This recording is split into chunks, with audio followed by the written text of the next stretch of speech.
A handyman is looking for solutions to problems, to fix what's broken. So if you like to tinker and you're always looking around your home at the things that could be better and improved, and you're like, I'm gonna make that better, I'm gonna fix that thing, you're gonna be a great handyman. James Drosty left a career at Apple as a maintenance person and used his construction and remodeling skills to start a $2,500 a week handyman business. I made just a little over $39,000 in the last 90 days. Now he's taking us inside his business, sharing his tips, tricks, and how he started his business with very little cash investment. I started with just $450, and $300 of that went to my LLC license for the state of Texas. James is about to give us an all-access look at his hourly handyman business, the tools you really need, his pricing tips and mistakes, and the one must-have to guarantee your business's success. And don't forget to click, like, and subscribe, and hit that notification bell.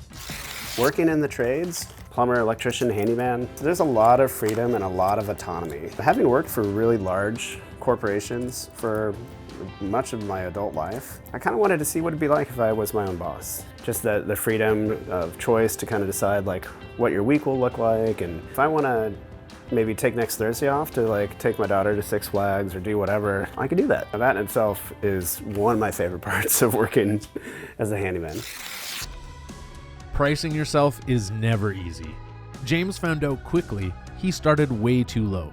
I want to acquire customers, and what's a good way to maybe do that is to have a very attractive price.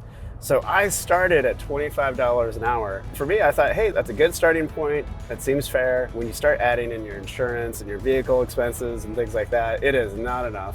But moreover, that's just not what the handyman trades are really scaling at price-wise. Within a matter of weeks, I went straight to $50 an hour. I actually started getting more business. I think the effect was that when you really lowball yourself and you just don't charge a lot, I think is a red flag for some customers. 6 weeks after I started my business, I went right to $75 an hour. It wasn't a big shocker to a lot of folks, and it didn't require like a lot of communication. I didn't have to send out an email blast explaining like pricing changes or anything like that. And some of the customers that I'd worked with already, I just said, hey, I'm figuring out my pricing.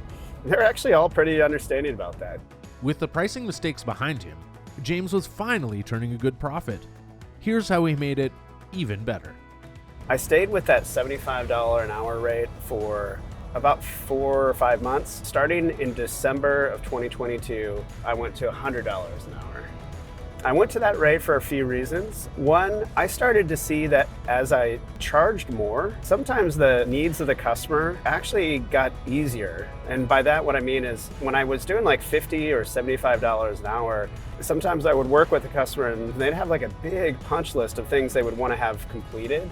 Their aims were, I want to get as much out of this handyman as I can get. But as soon as I started to increase the price, I found that my customers were more understanding about just 1 or 2 simple tasks being completed per hour. So it actually helped me with my workflow in kind of an interesting way. Sometimes establishing a strong pricing structure that says, hey, I am worth this much money, sends a message that you believe in your work and that you're a person of quality. I think when you match that with a little bit of branding, good website, an email address, maybe some branded shirts, you put it all together and people are like, okay, this is an established entity. Let's move on to everyone's favorite subject, trucks. It's obvious you need a good, dependable, roomy truck to be a handyman. James's work increased once he had his truck, and it also makes a good family ride. We have ourselves a 2019 Toyota Tacoma. This is just a standard 2-wheel drive 4-cylinder, and it's exactly what I wanted as just a simple work truck. And also, because they're expensive, I wanted the most affordable thing I could get. My previous vehicle before this was a 2005 Toyota Prius. That's right, for almost a year, I did all my handyman work out of a hybrid Prius. This first ladder that I use is for a lot of the simple installation stuff I might do in a home, maybe if it's like hanging up TV, art, something like that. I love the wide platform here. Also great for ceiling fans in a lot of homes that have like a standard ceiling height. I also carry this larger 18-foot ladder here by Gorilla, and this is one of those multi-position ladders where I can make it an A-frame ladder, or I can extend it out if I want to do that. I can control the height a little bit and extend it out quite a bit. It has so much utility, and we're able to get an 18-foot ladder in the back of a small 5.5-foot pickup truck bed. These are about 160 bucks at Home Depot. I have these really nicely valued Husky totes here. These are big, they're durable, they are rolling storage. Nothing super fancy, but just the extra materials you need on the day-to-day. The other big tote here, one of my favorite corded tools, and I use this a lot, is my Bosch orbital sander.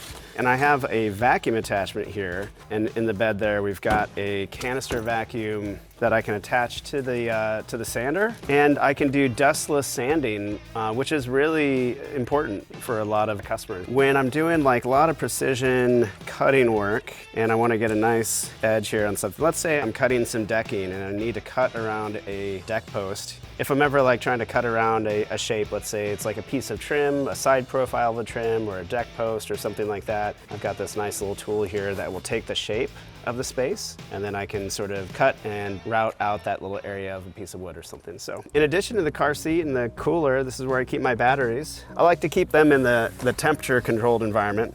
So this is just a little simple charging station that I built from the dollar bin at Target. I was cruising by there thinking, I got to find a solution for these batteries. I got this little basket and 2 little power strips and this little wood bamboo topper for something like $6 at Target in the dollar section. That's how I keep all my batteries organized for my tools. Simple, easy solution. And I dropped in 1 iPhone charger in there. So if I'm ever on a job site, I've also got a way to charge my work phone and whatnot. I do a lot of work here from this seat.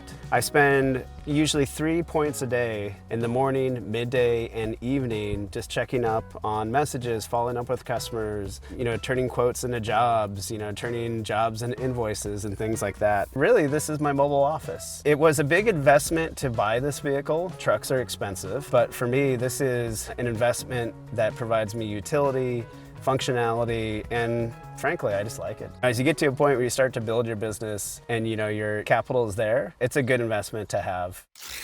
Being a business owner has its tough days.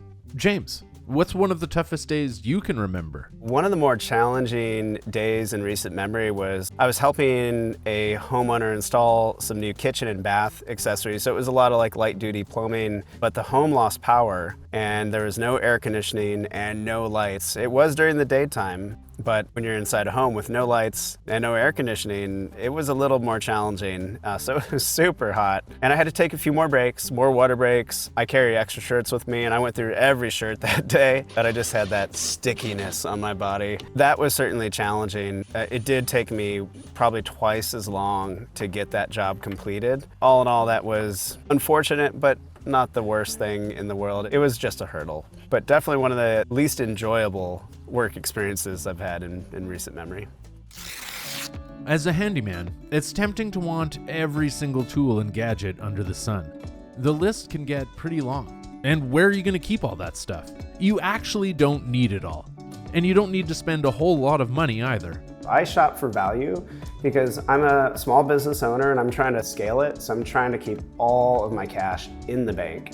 This kit's probably about $300 for everything you see here, but you can get a pretty comparable kit for half the price. I used to carry everything in a backpack, but quite honestly, the rolling storage is so useful.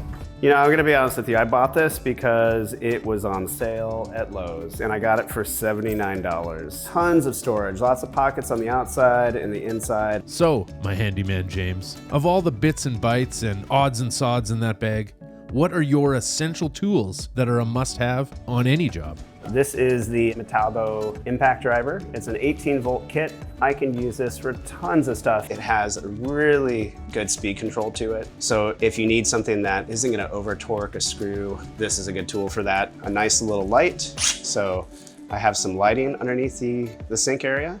An oscillating multi-tool here. These 2 tools, impact driver and the multi-tool, are probably, when it comes to power tools, these are the 2 that I use the most, and I keep them in my bag. So this fun little tool here, the wind bag, is a little tool that you can place underneath your doors as you're trying to adjust the hinges, and it sort of inflates. It's like a blood pressure cuff, if you will. But imagine this underneath the door as you are loosening or tightening hinges, or maybe adding in a shim or something like that. It gives you an extra set of hands. I use this a lot for art installation especially. There's a little Ryobi laser level, and that little sound you're hearing on the backside here, this little plate basically will grip to a flat surface. So it's kind of like a little air compressor creating a vacuum seal against a wall. That completes the toolkit.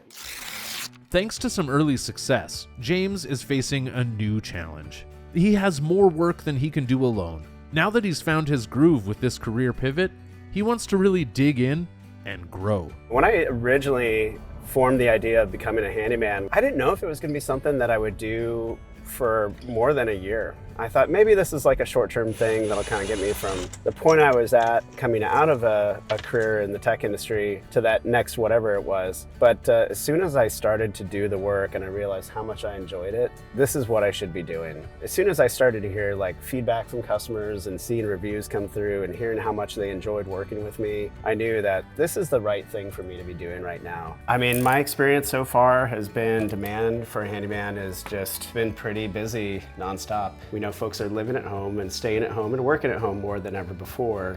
And as they're at home, we keep hearing the stories of people noticing the little things that they want to improve or fix or enhance in their home.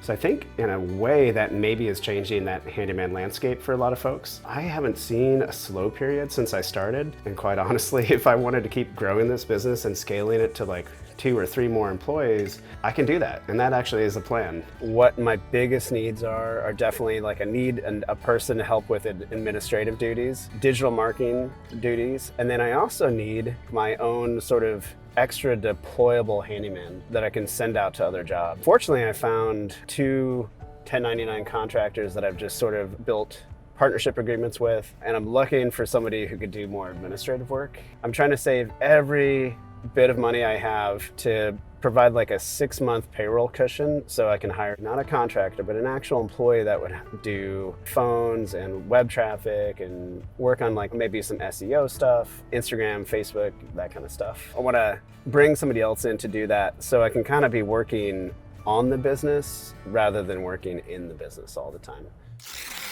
James tapped into his varied skills and saw a real potential to create a decent income and comfortable lifestyle for his family.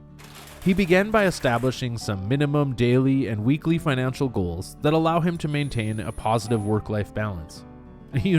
Take a day off once in a while to spend with the family. I love this part, the money part, yes. I got into this business as a handyman because, frankly, I wanted to earn some really good money. I wanted to earn a good living and to use my hands and to be out there meeting customers in my community. And I gotta tell you, on day one, I started to see like, I could make a lot of money doing this. My minimum daily goal, and I can hit this on any given day right now, is $500 a day. And that translates really well to a nice living wage. And there's some money that comes out of that for taxes, right? And so I do have to, manage a few parts there, but on other stronger days, I'm making between $750 and $1,000 a day. It is not difficult to do that. What's lovely about that is I have daily and weekly goals. And when I hit some of those weekly goals, I may decide to scale back my hours a little bit if I can, if my schedule's not booked, and I might just take an afternoon off and hang out with my family instead. The amount of money you can make in this is pretty fantastic. I have a livable wage. It's a really good living wage here. I live in a pretty expensive city in Texas, and we're able to save our money and pay for all the expenses of the business, and we have enough left over to live a really good life. You can definitely do well as a handyman.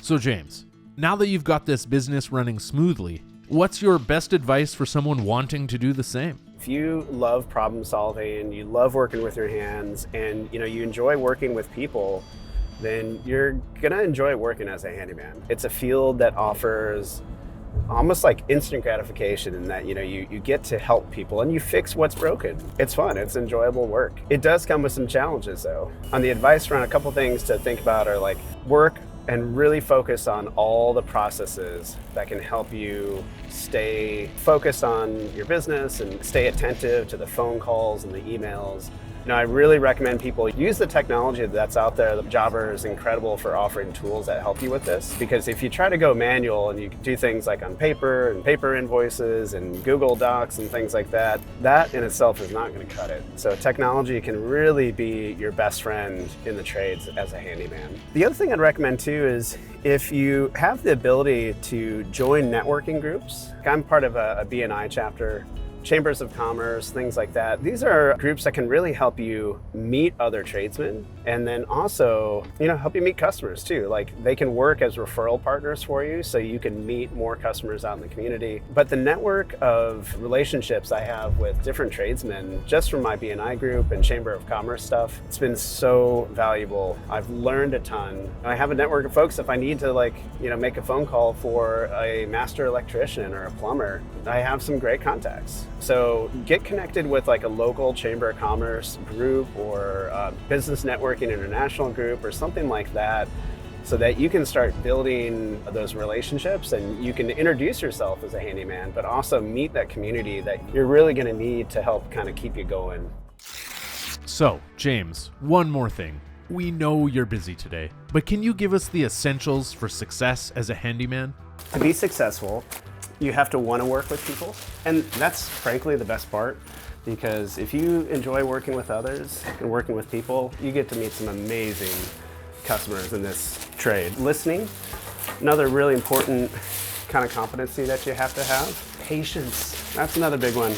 Sometimes jobs don't go the way you want, and it's easy to kind of become a little frustrated and want to give up, but to have patience and a little perseverance to see a job through, super important. We're going to need to know a little bit about just some basic mechanical engineering. And I don't say that to scare anybody, but if you know how to build things, like you built Legos as a child, and you have a natural curiosity to build, then you're probably going to have success in the handyman trade. I know it'd be easy for somebody to say your work ethic has to be great. Well, there's some truth to that, but before all of that, you have to have a sort of sense and willingness to work with others, customer focus, if you will. If you like to work with people and you enjoy conversation and storytelling, you're probably going to have a pretty good experience as a handyman. My customers aren't just hiring me because of my skill set. They're hiring me because they want to have somebody who's enjoyable and has a fun story to tell. And I create dialogue and I build rapport with customers as I'm doing the work, because really it's about building connection. You have to have that want and desire to build connection with others and to want to cultivate it. You can thrive when you do those things. Connection's huge.